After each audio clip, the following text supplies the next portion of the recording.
बहुत शुक्रिया आपका। इलेक्शन सेल में हम आपको खुशामदीद कहते हैं। मैं उज़मा अल करीम और इलेक्शन सेल के हेड सुहेल वराइच साहब हमारे साथ मौजूद हैं। अस्सलाम वालेकुम सुहेल साहब, हम आपको बहुत परेशान कर रहे हैं। नहीं, मोस्ट वेलकम। हम पाकिस्तान के मुख्तलिफ सूबों के हवाले से बात कर रहे हैं और इस वक्त हम सुहेल साहब से बात करेंगे KPK के हवाले से कि KPK में क्या इलेक्शन की सूरत हाल है, माजी कैसा गुजरा और आने वाले ट्रेंड्स हम क्या देख रहे हैं। सुहेल साहब, KPK की हम बात कर रहे हैं और दो हिस्सों में इसको तकसीम किया है हमने। खैबर पख्तूनख्वा 1 की अगर हम बात करें तो यहाँ देखते हैं कि दहशतगर्दी का आंसर यहाँ पर बहुत ज़्यादा रहा है। जो भी पार्टी हुकूमत बनाती है एक बहुत बड़ा चैलेंज है ये उसके लिए, तो इसके बारे में आप कुछ थोड़ा सा हमको। देखिए, मेरा ख्याल है सबसे ज़्यादा खून जो है दहशतगर्दी की वजह से वो KPK में बहा है, और ये जो पेशावर वैली है और इसके साथ शुमाल और जनूबी अजला है, ये सारे चूँकि अफ़गानिस्तान की सरहद के साथ लगते हैं तो इन्फिल्ट्रेशन और ख़ुदकुश बमबार आसानी से यहाँ आ जाते हैं। तो मेरा ख्याल है कि इन लोगों की बहादुरी को सबसे पहले तो सलाम करना चाहिए। बलोर फैमिली जो है वो एक चट्टान की तरह डटी रही है। बिल्कुल, तो और नुकसान भी बहुत उठाया उन्होंने। तो मेरा लेकिन अच्छा, यहाँ पे कौन कौन सी पॉलिटिकली अहम शख्सियात रही हैं?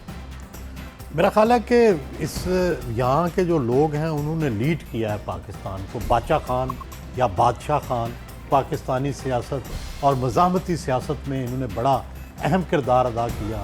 स्कूल खोले, मदरसे खोले, रिफॉर्म्स की, तो बड़ा इनका अदब है वहाँ पे जो खैबर पख्तूनख्वा के हल्के हैं। फिर मौलाना मुफ्ती महमूद, ये मौलाना फजलुर रहमान के वालिद थे, पाकिस्तान कौमी इत्तेहाद के सरबराह थे। भुट्टो साहब के मुकाबले में इलेक्शन जीते डेरा इस्माइल खान से। फिर काजी हुसैन अहमद साहब, बड़ा मेरा भी ज़ाती तलक रहा, मेरा बल्कि निकाह काजी साहब ने खुद पढ़ाया, और बड़ी ही जो थी ऐसे रंग बिरंगी शख्सियत थी, मोहब्बत करने वाले। हयात मोहम्मद खान शेरपाव जो कि जवानी में जिनकी डेथ हो गई बम धमाके में, वली खान साहब, ये ख़ुद भी बहुत बड़े आदमी थे, इनसे भी मुझे बहुत मिलने का मौका मिला। तो मैं समझता हूँ ये भी एक तारीख़ थे और विजनरी आदमी थे, जो मुस्तकबिल के बारे में कहते थे वैसा हो जाता था, जादूगर थे। और फिर अजमल खटक साहब मशहूर आदमी हैं, लेकिन ये इनकी ज़िंदगी बहुत सादा थी। 2.5 मरले के घर में रहते थे।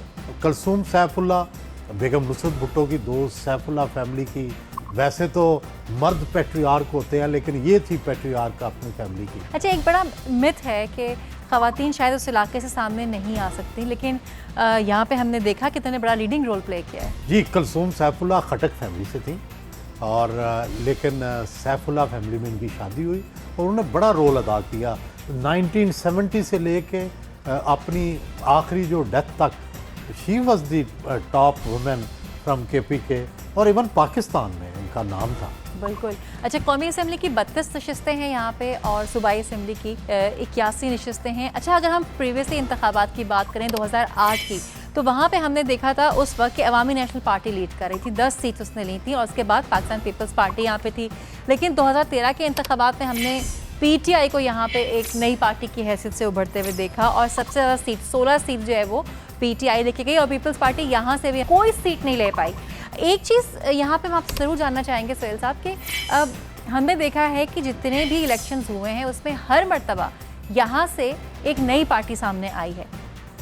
मैं तो समझता हूँ कि बड़ा उनका जदीद रुझान है, हालांकि इतना जदीद इलाका नहीं है, लेकिन हर दफ़ा वो पुरानों को रिजेक्ट करते हैं। 2002 में हमने MMA को देखा, फिर 2008 में हमने ANP को देखा कि वो जीती, और 2013 में हमने देखा कि PTI जीत गई। हर दफ़ा नई हुकूमत बनी, तो ये एक चैलेंज भी है। लेकिन इस दफ़ा के जो सर्वेज़ हैं वो तो ये इंडिकेट करते हैं कि लोगों को के अंदर परसेप्शन यही है कि PTI ने काम किया है।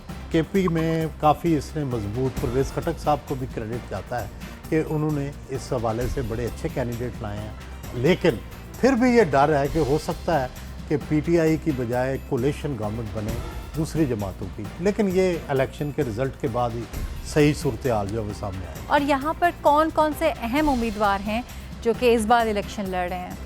देखिए, इस वक्त तकरीबन सारे ही जो हमारे इस एरिए के लोग हैं, मसलन असफंदियार वली साहब इलेक्शन लड़ रहे हैं, मौलाना फजलुर रहमान साहब जो हैं वो इलेक्शन लड़ रहे हैं, इसी तरह खुद इमरान खान भी लड़ रहे हैं। इमरान खान भी लड़ रहे हैं। सारी टॉप लीडरशिप इस दफ़ा वहाँ से भी लड़ रही है, और इमरान खान तो आपको पता ही है, फिर जो है होती साहब लड़ रहे हैं, वो भी चीफ मिनिस्टर रहे हैं।